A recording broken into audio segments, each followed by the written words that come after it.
It's Thomas Stafford. We're about to do a video training on the Form 8862, which stands for Information to Claim Certain Credits After Disallowance. So what you'll realize and come to understand quickly is that certain taxpayers will be audited, and they will have to send additional information in to prove certain information on the tax return. So in that situation, when they can't prove the dependents on the tax return, they have the right to claim them, or they have certain information on the tax return that they've got a credit for, but they can't prove they had the right to get the credit or anything to that effect. Then the IRS will send out a notice disallowing those credits, and now they're put on a file a situation where they have to fill out this Form 8862 until further notified. And so what happened is in the next year coming up, when it comes to filing a tax return, if they're going to be filing the same dependents that they couldn't prove in the first place, then they won't be receiving any refund for those dependents on that return, because in the previous year they weren't able to prove the information they need to prove, allow them to get the money that they were looking to get in that situation. So what you want to do is you want to make sure your client up front has all the documentation they're going to need, just in case in an audit situation they'll be able to pass it by having birth certificates that has their name on it as the mother.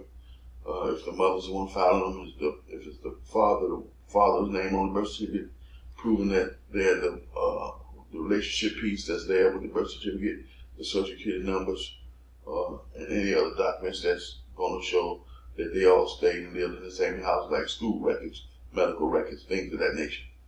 So in this video here, we're going to go through this form, because it's been changed due to the fact that so many different changes have happened in the industry. This form has been modified to meet those changes year in, year out. And so now I'm just going to cover certain aspects of this form in this particular video. That's going to be earned income credit, because that's the most popular one, and child tax credit, additional child tax credit, and other pending credit. Those tend to go hand in hand, so I'm going to cover those.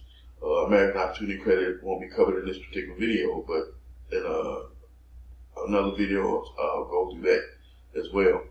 So the taxpayer's name, as you can see, the social security number has been checked already. These are the credits that they were approved and qualified for. And the question here, part 2, says, is the only reason your EIC was reduced or disallowed was because you incorrectly reported earned income or investment income? That's no. It says, 4, could you or your spouse file a jointly claimed as a dependent child on another tax return? That's no. Next is, in this scenario, we got 3 kids on the return. They was all under 17, so they all qualify for the child tax credit and additional child tax credit. And so I had to put in their names, the days they stayed. I just put in 365 the whole year. They want date, a month, and date of birth, put those in for them. Then I scroll down.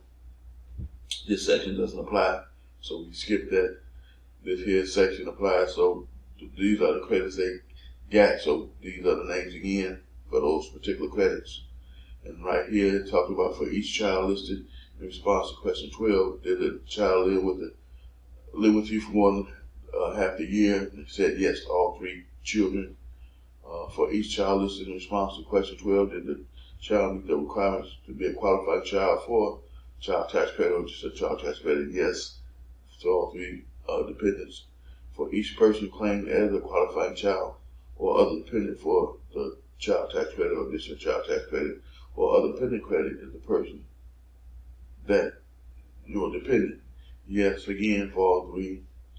And then it says for each person claimed as a qualifying child or other dependent for the child tax or additional child tax or other dependent credit, is that person a citizen, national, or resident? Yes, for all 3 children.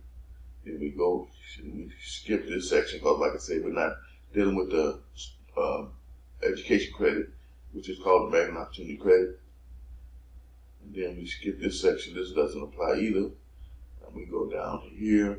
This here section doesn't apply.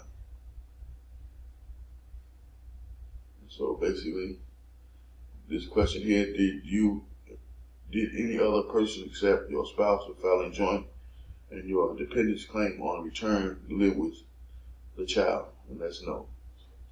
And so that's how we basically fill out this form based on the particular situation. So this form is going to look different for every client that comes through the door based on an individual situation when it comes to the credits that they had on the return. So if a person had all of the credits, meaning they had the EIC, they got the child tax credit or additional, and they had the American Opportunity Credit, then all three slots would be checked. That's how that works. And so, like I said, this form here, this is a popular form. What happens is when you e-file a return, if you don't ask the client the question, in a previous year, have you been audited where you didn't receive your full refund because you couldn't prove the information on the return? If they say yes to that, then you want to stop, go back and add this 8862 to the return, because if you don't and you submit it, it's going to reject back saying Form 8862 need to be filed. So that's how that works. So this again is the training for forms that you need to be familiar with. That's going to be the most common and popular ones that you're going to face in your career. And so I'll see you in my next video.